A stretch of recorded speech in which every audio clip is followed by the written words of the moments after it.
nouvelles et tendances, votre source incontournable pour rester informé des actualités et tendances qui façonnent notre monde. Ici, nous explorons les sujets qui comptent vraiment, avec des analyses claires et des perspectives uniques.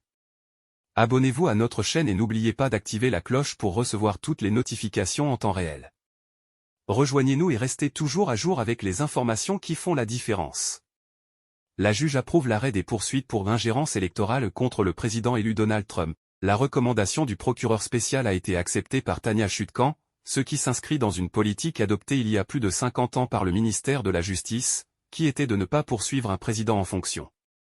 Le procureur spécial Jack Smith a demandé à la juge dans le dossier contre Donald Trump pour tentatives illégales d'inverser les résultats de l'élection de 2020 de mettre fin aux poursuites contre celui qui est maintenant le président élu américain. Cette recommandation de Jack Smith a été validée par la juge Tania Chutkan, qui s'inscrit ainsi dans une politique adoptée il y a plus de 50 ans par le ministère de la Justice, qui était de ne pas poursuivre un président en fonction. Malgré la situation exceptionnelle d'un candidat poursuivi pénalement puis élu président, Jack Smith a expliqué que lors des discussions avec le bureau du procureur spécial, le ministère a décidé que cette politique s'applique à cette situation.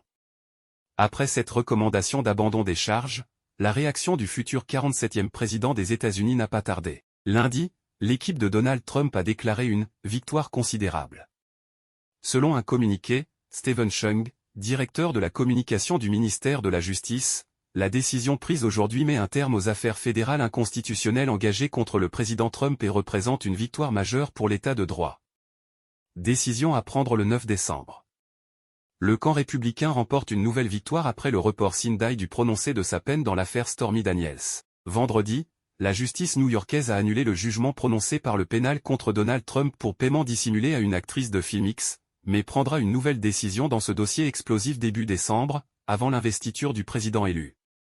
Les avocats du 45e et prochainement 47e président américain, qui entrera à la Maison-Blanche le 20 janvier, ont été autorisés par le juge Juan Merchan à déposer un recours avant le 2 décembre afin d'annuler toute la procédure et le procès qui s'est déroulé à New York au printemps dernier. Selon un document judiciaire publié vendredi, le magistrat rendra sa décision sur ce point de procédure le 9 décembre, ce qui laisse encore la possibilité, selon l'analyse du Washington Post, d'une sentence très hypothétique avant le 20 janvier.